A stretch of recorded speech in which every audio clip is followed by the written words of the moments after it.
Hey everyone, Mr. Happy here, and today I'm going to be going over a Q&A that we did at the recent Dawn Trail Media Tour. Now, I had my own interview with Yoshi P, which is in a separate video. Be sure to check that out.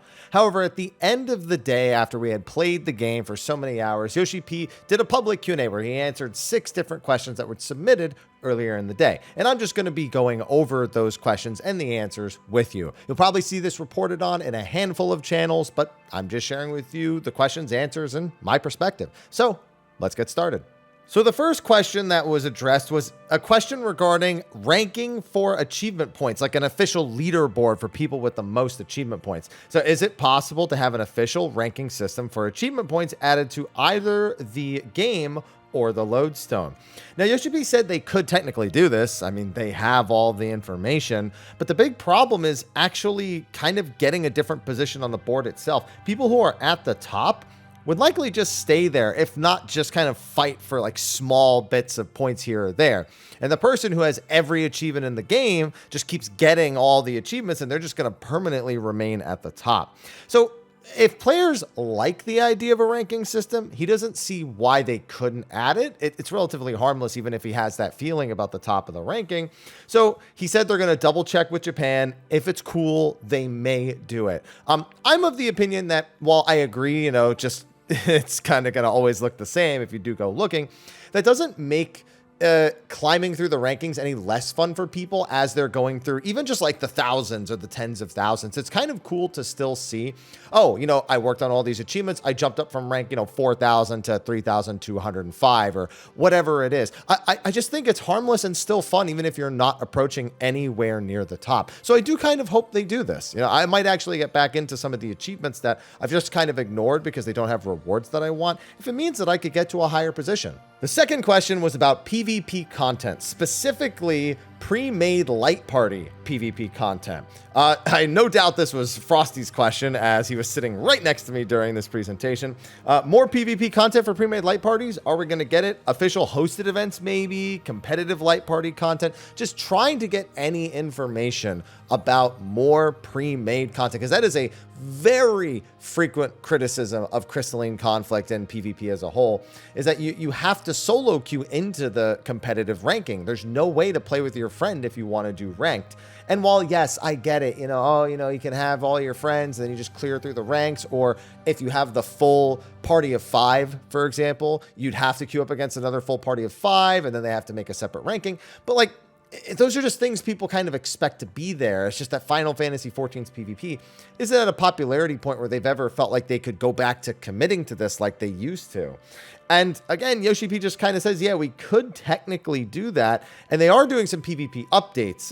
They have been reviewing matchmaking and team matchmaking. They did say that they were reviewing team matchmaking as well. So they said to please wait for more information regarding updates to PvP. And that's all we really got. At some point, it kind of felt like the question being about pre-made light parties was kind of just, it was kind of skirted around, I suppose. They just kept talking about PvP in general, saying, yes, we have PvP updates. Yes, we're reviewing matchmaking, but the only mention of pre-made light parties at all is that brief moment where they said end team matchmaking. So not really the answer that anyone was hoping to get out of that question. They did also say that after they have the fan festivals in China and Korea, where they will once again hold PvP tournaments, that they can then do more talks about future competitive events. For example, he did float the idea of bringing all the regions together for a world championship, but I think that's been floated before, so that's one of those I'll believe it when I see it, but it would be cool to see. All the same, sorry I don't have more information about light party related Crystalline Conflict or anything like that. The next question is a super popular one, and I think all of you are gonna agree that it's a popular question. Basically, somebody asked if they were going to unlock the job restrictions on gear sets, specifically non-AF sets. I think whoever asked this was really trying to at least, since the AF sets are very directly associated with jobs, but something like the caster set or, the scouting set, like a general set like that, you might be able to swing something along those lines. And we kind of got a little bit more progress on this. So once again, it's technically possible to do, but it may feel weird seeing, for example, a black mage in tank gear. That said, they have had a decade of Final Fantasy XIV. These are Yoshi P's words. And players really want this job restriction to be freed up. And they have been discussing it behind the scenes as well. So it's not anything set in stone, but they are looking to add more freedom for the players at some point in this regard. So it sounds like they are making headway on lifting some job restrictions for gear. That's not really a full-blown answer. Again, there's no timeline. And again, it's not even set in stone if it is going to happen. But at the very least, it's being discussed. So take that as you will. The fourth question was kind of like asking for a clarification on something they've been saying a lot in the information from like Fan Festival and live letters is, what does it really mean to focus on more MMO style content? We've been getting that, Endwalker was all about making it so the game can be played solo and players can, feel like there's not as much of a barrier for entry, but they've constantly talked about how they want more MMO or large scale elements going into Dawn Trail and the future of the game. So the person just asked, do you just mean like more Eureka, more Bozia? Like, what does it really mean? And honestly, the answer we got just kind of focused on field areas. It's like, yes, we are doing another field area. Can't say much else, but we'll talk about this more in the future. So it didn't really address what it means to be focusing more on MMO style content, or if they just mean doing these exploration zones. I mean, slides have given us some of an explanation. The large scale fields, of course, are one of them, but just other collaborative efforts, things that we can work together with other players on instead of playing entirely on our own. Things like cosmic exploration, for example. But the answer just kind of hard focused on field content like Eureka and Bozia and the fact that they are doing another zone that they'll talk about more in the future. So wish I had more to share, but that's all we got. The fifth question was very simple. Ishgardian restoration was really popular. Can we get Garlemald restoration?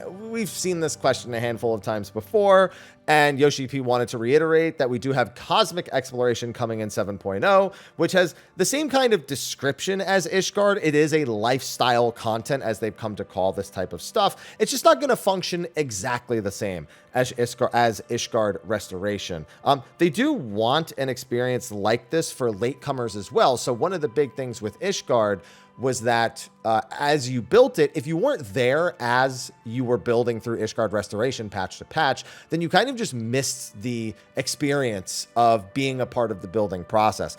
And they're saying that they kind of want to preserve that experience for players that don't do the content right as it's being released. So my own interpretation, this is not something that was stated by Yoshi P, speculation on my part, is that they will probably do a phasing system where you'll have to progress through a certain number of quests in order to phase the areas into looking like something more modern. Similar to what happens with your tribal quests, where, everyone else might have like these full-blown zones, but you personally are only seeing like a portion based on what your actual individual contribution and completion status is. So I think that's what they'll do for cosmic exploration, but only time will tell.